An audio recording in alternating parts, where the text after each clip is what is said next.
Hi, and welcome to ShadowTalk's weekly intelligence summary track, where our team of analysts dive into the top threat intelligence stories each week.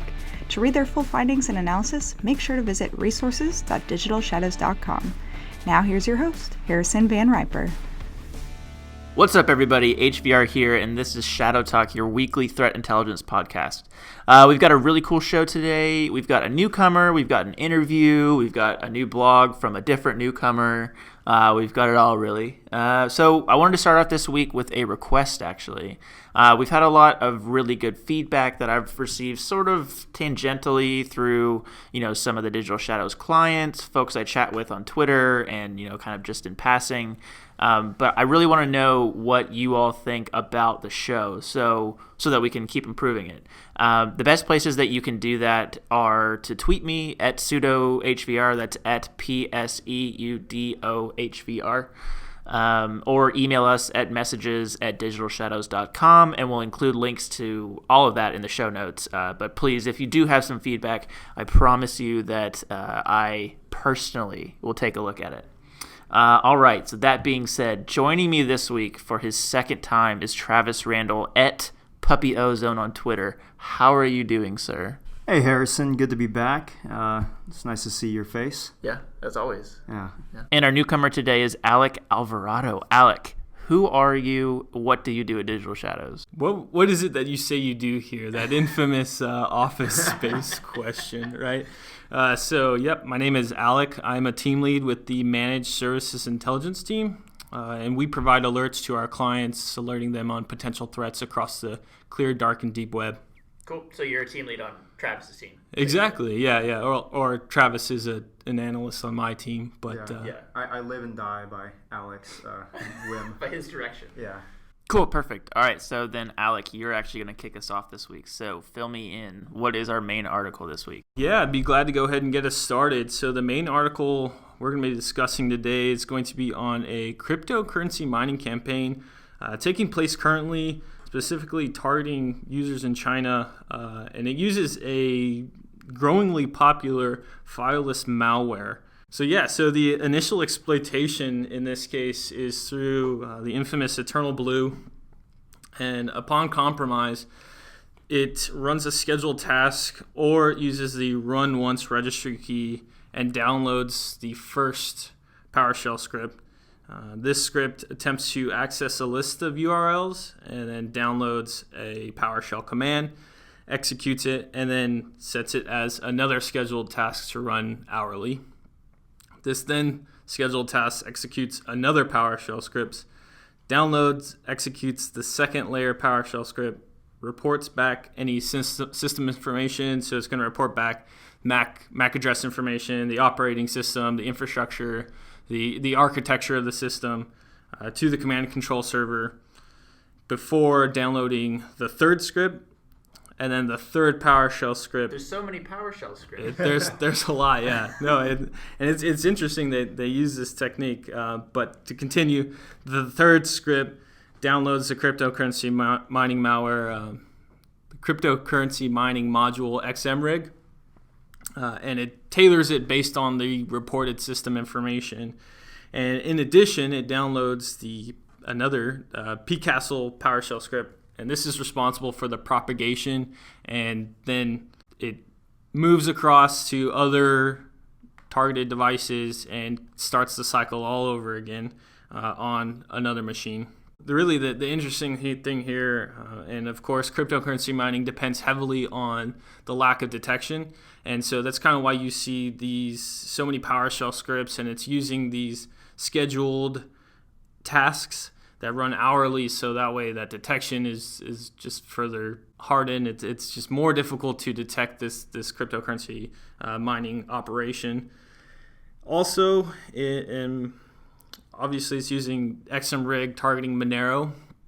So Monero is a less resource intensive and uses less power as opposed to the other cryptocurrencies to mine.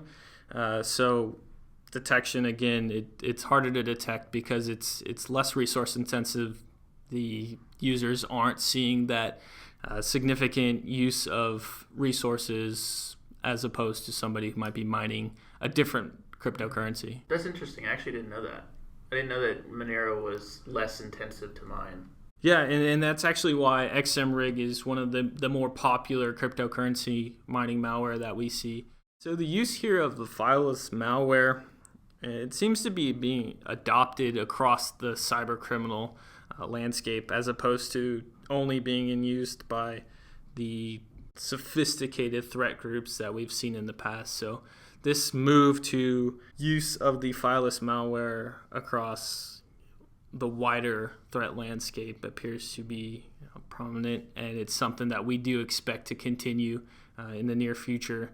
The continued use of fileless malware, specifically in cryptocurrency mining campaigns, because it does support that makes detection much harder. So we do think that that's going to be a continual tactic used by threat actors. Cool. No, that's all super interesting. And yeah, I had no idea about the Monero thing. So that actually makes a lot more sense now as to why a lot of people are dropping Monero cryptocurrency miners. Less resource intensive, which also means that it's harder to see when your system might not slow down as much as maybe something like a Bitcoin miner or something like that. Right. Cool. All right. Well, for the full analysis, be sure to download the full intelligence summary at resources.digitalshadows.com. All right, Travis, you are up for the first highlight this week. FIN8 is showing back up on the scene with the Shell T backdoor. Yeah, thanks, Harrison. So the financially motivated threat group FIN8 has reportedly targeted an as of yet unnamed hospitality organization with their Shell T backdoor. That's a backdoor malware. There actually hasn't been much reporting on FIN8 since 2017. This may be because they've been kind of acting under the radar.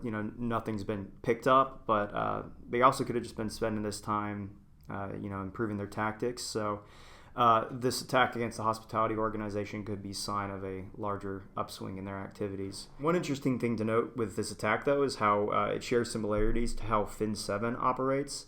Although the use of Shell T points to it definitely being FIN8, because as of 2019, Shell T is almost a proprietary FIN8 malware. Nobody else has been seen using it. So, but it is interesting, that overlap. For sure. No, definitely. That's definitely something to keep an eye on. I love all the fins. Yeah.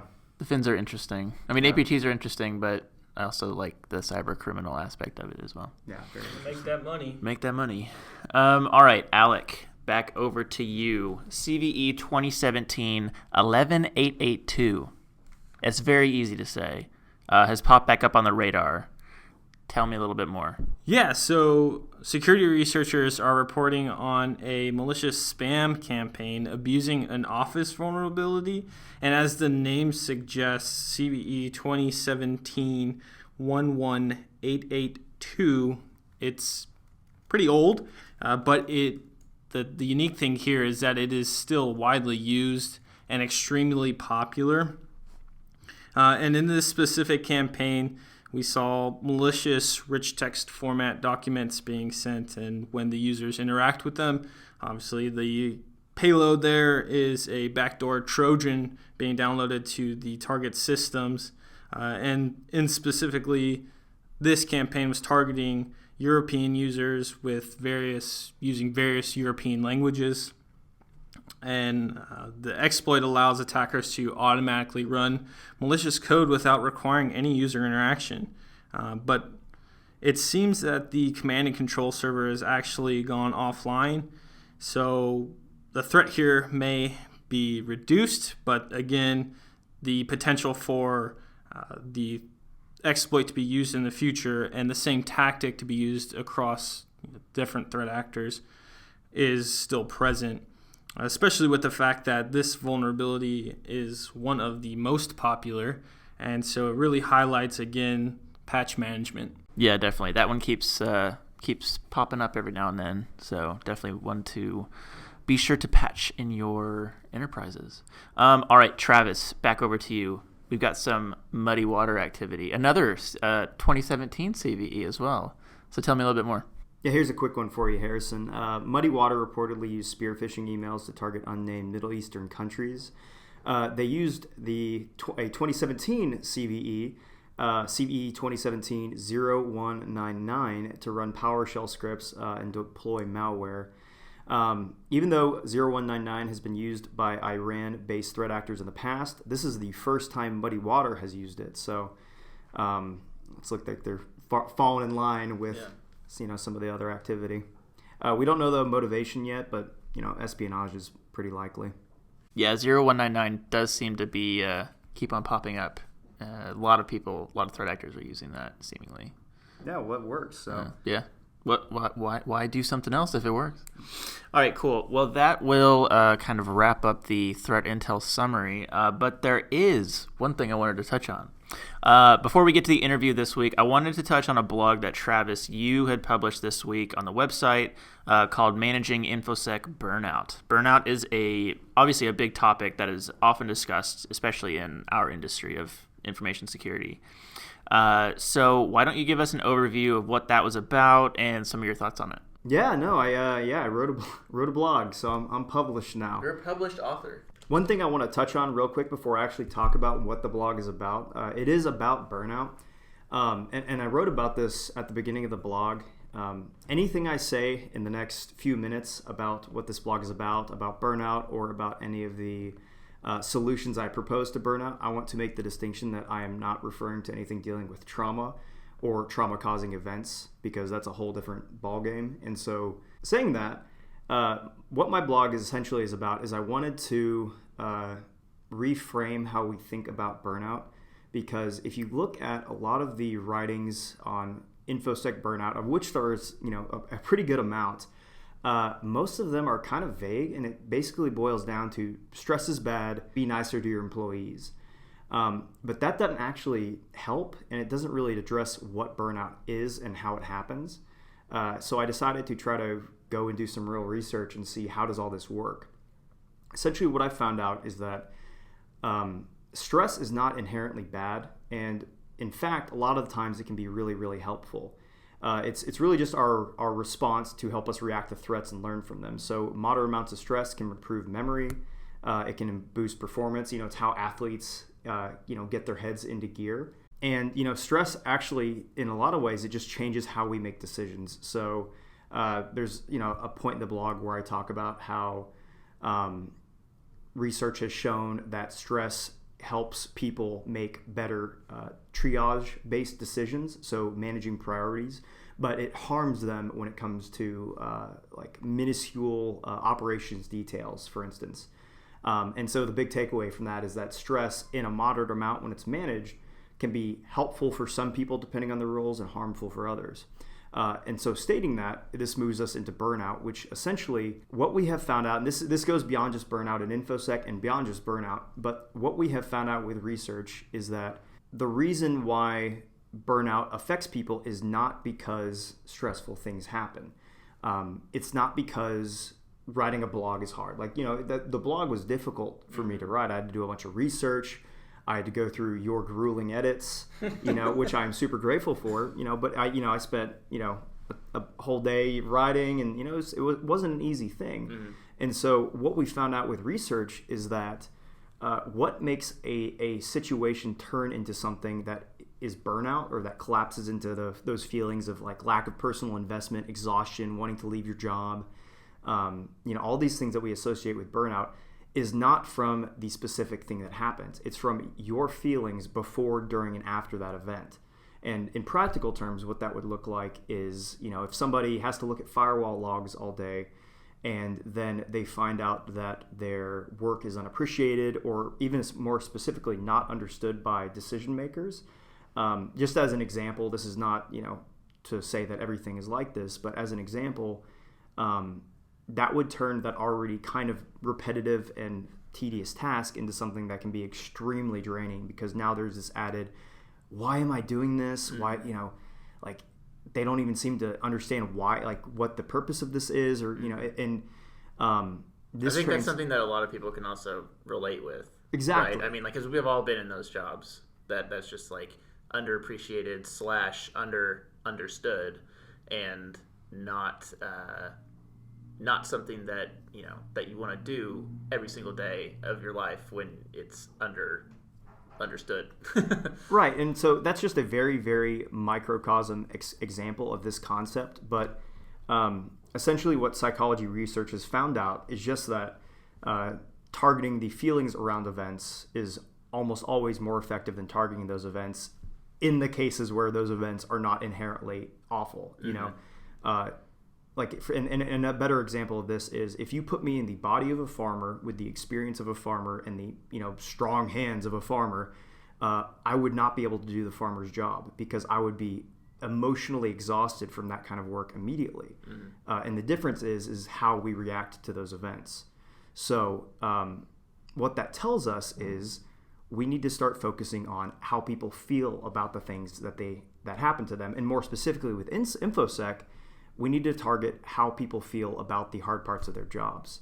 So an example being, is your work understood? One of the things I talk about in the blog is something that organizations need to do after they've kind of challenged assumptions that people are not stressed.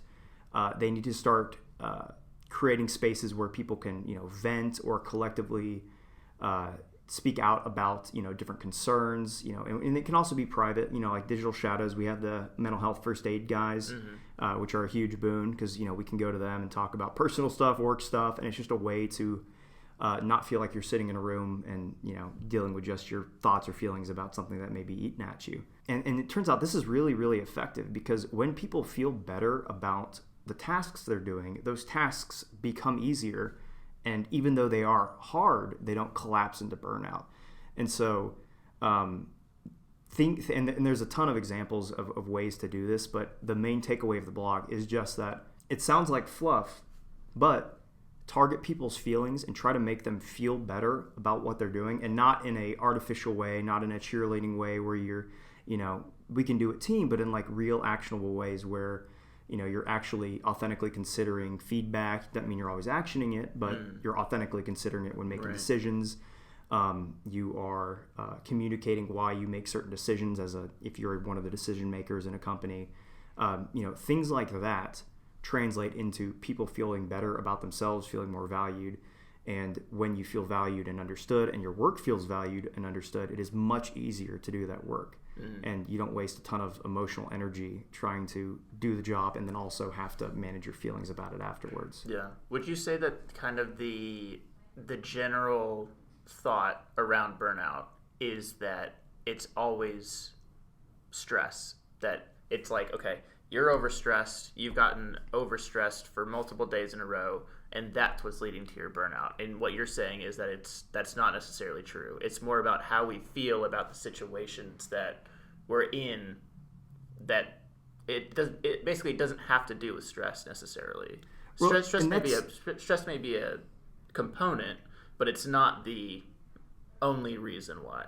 Yeah, well, the hard part is that stress is such a universal term. We use it for everything. So I think it's better for me to say things like difficult tasks are not the reason why we have burnout. It is our feelings about those difficult tasks, not how difficult they are. Yeah, no, I think that makes a lot of sense. And it seems really obvious, but if you actually make decisions based off of this concept and this what we've learned about psychology, it does influence your decisions and goes from this kind of fluffy thing into like a real concrete impact when it comes to like how people are feeling on your team, and that then they're not all wanting to jump ship and leave you alone. Yeah. No, I think that's all super super cool, and it's a really good read. So we'll put a link to it in the show notes, and so everybody can go check that out. But yeah, no, thanks for writing that, because I do think it's a big problem, especially. I mean, I think the firewall logs is a perfect example of kind of what you're talking about, in the sense that like it's something that you do every single day, and it's not necessarily a difficult task, but because it's so repetitive, and then the layering on top of it the fact that like people don't understand it or don't necessarily appreciate it. It's not the task itself. It's what you're saying. It's the feelings around it rather than the task itself. Right, and it can also be something that's not repetitive. It could be something that happened once 2 months ago that you're still twisted off about. Yeah, but yeah. And that's why things like the mental health first aid people, or ask me anything with decision makers, and especially little stand-up meetings where teams can hash out concerns, and it's also private concerns as well. That's, I think, those are really, really important, because that's how you get ahead of some of those things. Yeah, for sure. If everybody is acting in good faith. Yeah, for sure. No, I think it was really good. All right, so be sure to go check it out. We'll have a link in the show notes. All right, so this week's interview, which that was somewhat of an interview, but no, it was really good.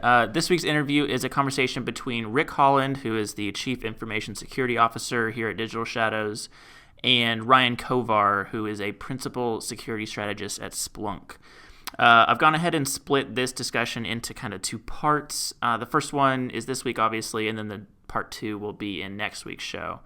Ryan lives here in Dallas, so we actually started off talking about barbecue because, of course, his dogs, and then move into some of the research that he's focusing on around machine learning and research around attacks against Office 365. So stay tuned for that. So this is Harrison Van Riper here. I've got Rick Holland and Ryan Kovar from Splunk here joining me today. Rick, how's it going? Good afternoon. Good afternoon. Ryan, how are you? So far, so good. We'll see what Rick says. So let's just get it kicked off. Ryan, you were just at Cadillac. Yeah, Cadillac Barbecue here in Dallas is top-end barbecue in the DFW Metroplex. What did you have? I had the Trinity plate, which is not a reference to any sort of Catholicism, I believe, but it's pork. What about a Blade movie? A Blade movie. Oh. Because Blade Trinity is probably my favorite of the Blades. Isn't that more of a Matrix reference? I think I'll go there. So, yeah, we had a pork rib, brisket, and a beer bacon brat, which was delicious. That sounds so good. Yeah, you guys missed out. All this working is getting in the way of your barbecue. You did offer to bring leftovers up. I did, yeah. And I declined. I literally brought 3 pounds home, but I could have dropped by. But why would you decline that? Rick said he didn't like his coworkers, quote unquote, and they didn't work hard enough this quarter. So. Sounds like something he would say. One time I did troll the office. In fact, it was you. Yeah. We went to Pecan Lodge and we got a ton of food, and we brought 2 to-go boxes, and one of them we just put all the ribs that we ate. The bones, and then we gave it to them. They opened them up, and they had this look of joy, and then this look of just depression. And then we're like, just kidding. Here's all the meat you actually wanted. That's probably why you're not on the list of inspirational cybersecurity systems. So you also have 2 Bernese Mountain Dogs. I do, Hildy and Bruno. So they are 2 years and 7 months. 108 pounds and 79 pounds of growing beast. And they're currently very upset with me for living in Dallas, but they're enjoying the air conditioning. It's almost summer. It is. Right, as far as they're concerned, we are now on the face of the sun. Why would I ever ask them to walk outside? And if I could just bring them a pot, they would just get rid of the whole going outside completely. So, Ryan, you are a principal security strategist at Splunk. Correct. What are some of the cool things that you're working on right now? Right now, and you'll hear his name come up quite a bit, but one of my key collaborators in life and at work, Dave Harold. Dave and I are currently working on some stuff, actually expanding research that we did on machine learning with SSL certificates. So I guess 2 years ago now, I spoke at SAN CTI, one of my beloved conferences, and talked about, basically, I don't fundamentally believe in a lot of the hype around machine learning, which is not a great thing when my company is obviously a big fan of it. And we said, well, we should put our money where our mouth is and actually try to learn it. And we did, and it was actually really successful. We had a great journey down just trying to be a practitioner, a security practitioner, and apply machine learning to data. And that was kind of the whole talk, is if you get 2 people who aren't super smart, one of whom who failed math in first grade, and give them a tool to actually apply against data, can you get something out of it? And luckily for me, as I found out in our adventure, fun thing about data science, you just have to be right 51% of the time to have success. And so my entire life is literally just about being slightly above average, so it's a perfect fit for my career goals. So we ran through that. It was actually, we had 94% success of matching suspected SSL certificates that were bad to known bad, which for machine learning is phenomenally high. And we are recently invited to come speak at Microsoft at the Data Science Colloquium by our good friend Ram, and we're going to expand some of that research. So we're looking at that right now, and we're also just kicked off our large CTF efforts. So this year we're going to be running Boss of the SOC 4.0. So for our listeners that don't know what Boss of the SOC is, which is impossible. So Boss of the SOC is a CTF that Splunk creates. It's a blue team focused CTF using Splunk as the data source. And what we do is we create an entire world. We create a fake company called Frothly, which is a small home brewing company, and it has a website, it has employees.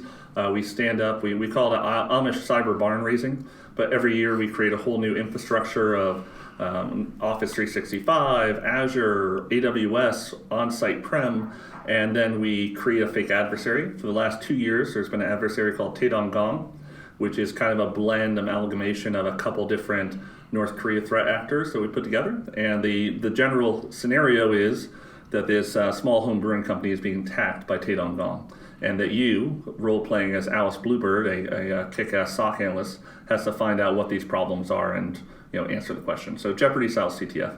And we debut it every year at Splunk's global conference called .conf, and then we run them all over the world for the rest of the year on that data set. And then at the end of the year, we actually open source the entire data set for anyone to use or practice or run. So at this point, I think last time I checked, we've had almost 12,000 people play, and we've had something like 4,000 or 5,000 downloads of the open source data total, and people asking for questions is super high. So it's a nice way to contribute back to the community, to educate, enrich, and then also keep our own skills sharp. Yeah, that's awesome. I was on a webinar with Verizon on the new data breach investigations report that came out.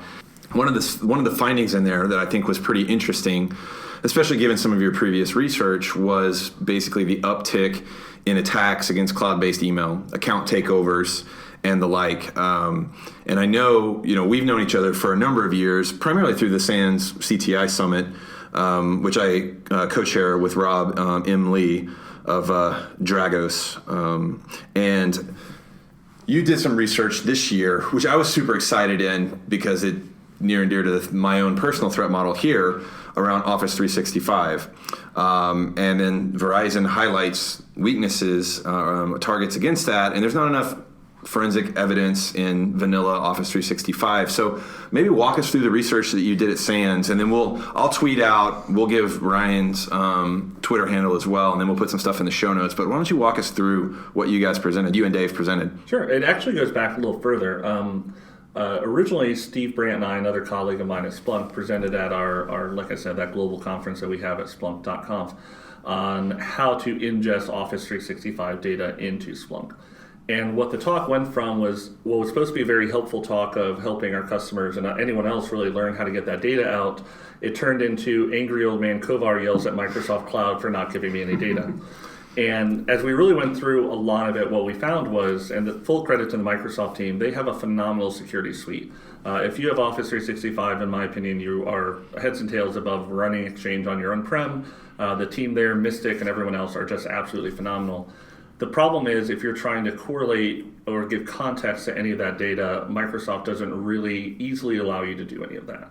And that is kind of what got us interested into how do we actually then go ahead and find new information, and how do we add that into contextual, which obviously works great for us at Splunk because that's our bread and butter. But more importantly, as someone's been doing network defense for 20 years, if I can only see data in one place and I don't have the full story, it becomes very difficult for me to be confident in my network defenses. So that's kind of the background. And as Dave and I went through a lot of this, what we found is Microsoft just wasn't giving us the data that we needed to defend. So we had to come up with a way to accurately get information out and of the data.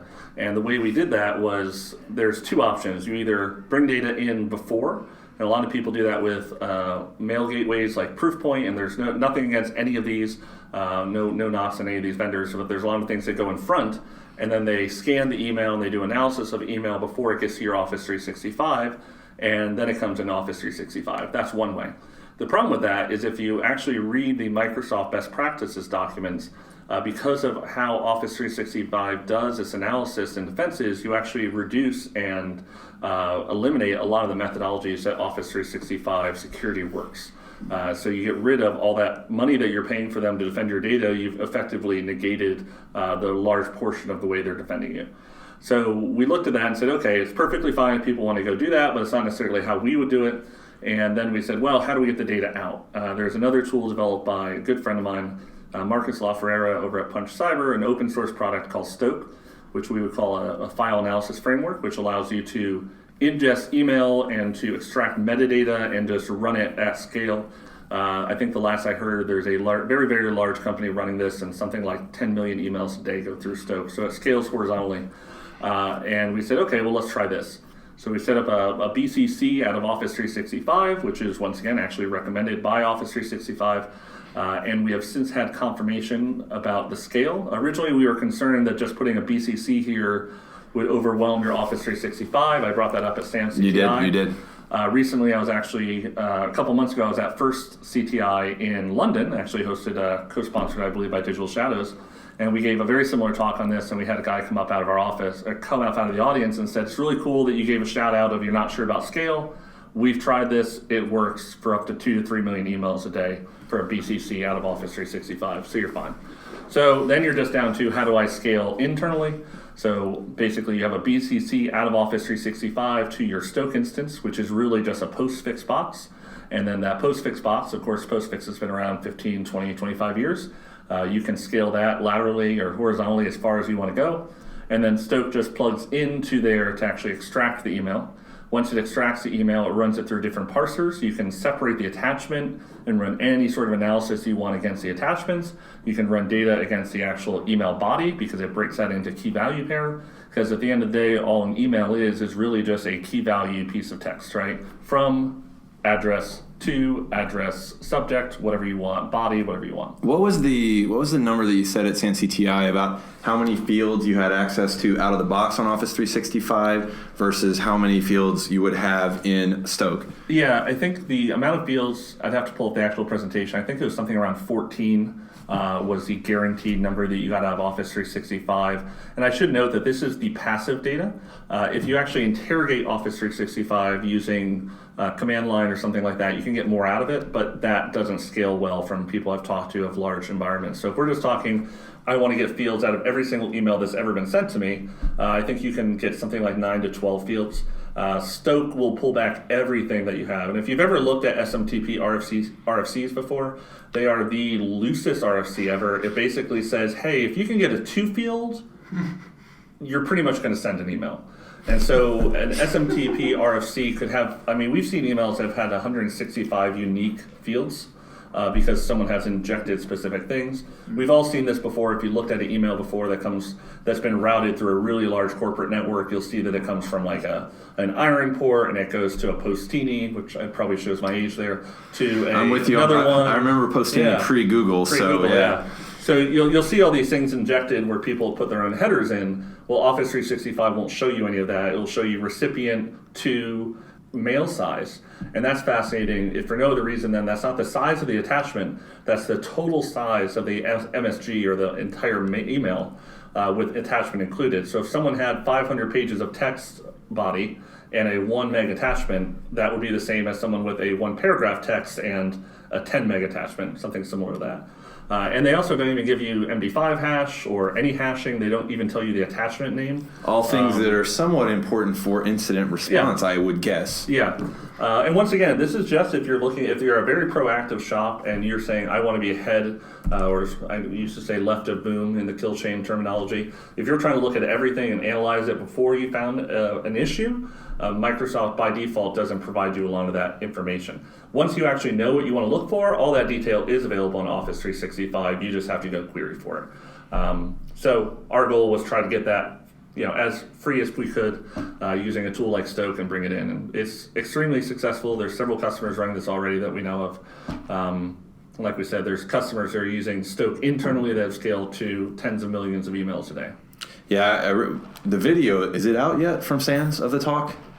Not yet. I should talk to the CTI Summit chair. Yeah, let me talk to myself and find out the status of that. I'll talk to our friend Jennifer and find out. But Sans drips the videos out over like a 8-month period seemingly, but the slides are out. Yesterday during the webinar with Verizon, I actually tweeted out that content. So I would highly recommend it. And one of the other things that was in the DBR that I think is of note, is a personal pain point for me and us here, is related to this, is just business email compromise.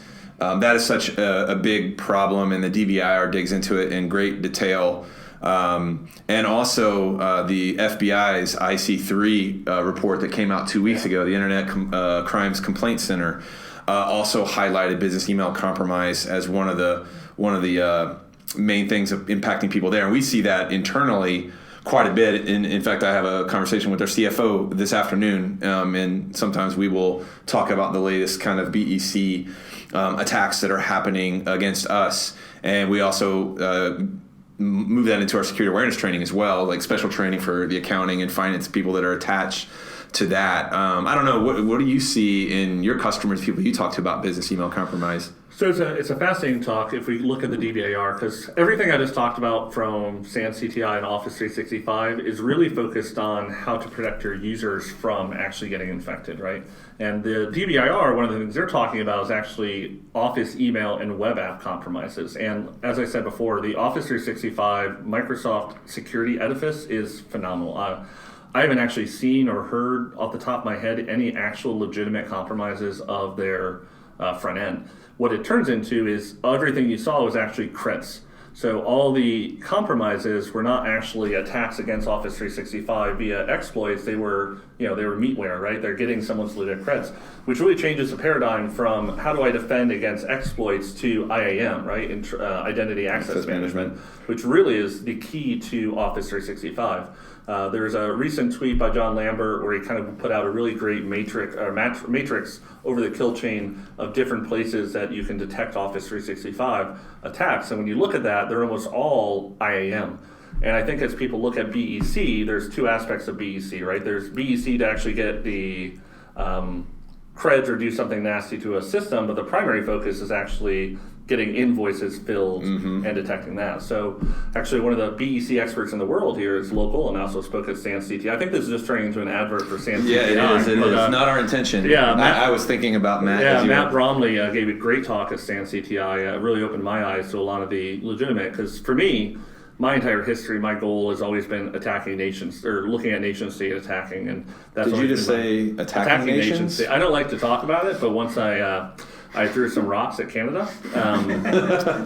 It was a bad day. There was Molsons involved, and I'm not welcome back to Manitoba. So you are PNG'd from Canada. Yes, PNG'd, yes. It's not pleasant. They're very polite about it, but no. So yes, nation-state attackers. And I always kind of just didn't care about BEC stuff, but recently seeing some of the research done by Matt Bromley, it really corresponds to other things I think we've all seen of this trend of the nation-state attacking and the crimeware kind of all coming together, and the techniques, the TTPs. It's a lot of synergy, actually. So, yeah, synergy. You synergy. are at sea level. Just give up now. The synergy between these two groups is inspirational, but the TTPs between nation-state email hacking and BECs are almost the same these days, and I think a defender can apply a lot of logic to both.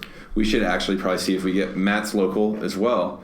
Maybe we should have a barbecue lunch, and then after the lunch, maybe do a BEC deep dive, and maybe we can talk about beer, barbecue, and BEC. Oh, I like it. I like it. The 3 Bs. And Bromley, 4 Bs. Yeah.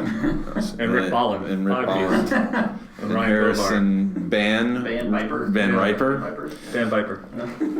No, I think that one we can talk, because we do a lot on the account takeover side with Digital Shadows, and that's a big challenge for companies and the consumers that are out there. I think we should do a deeper dive on that. It's an interesting collation is the wrong word, but it's an interesting area where you have a kind of a Venn diagram of fraud and email security or Infosec. And a lot of times the fraud team and Infosec team are in the same room, but they have completely different focuses and backgrounds. There's actually a colleague of mine, Jim Acker, who also lives in Dallas. We're starting to see a Dallas coalescence here, who does a lot of fraud work. And for me, I look at how could you possibly miss someone sending out an invoice for $10,000?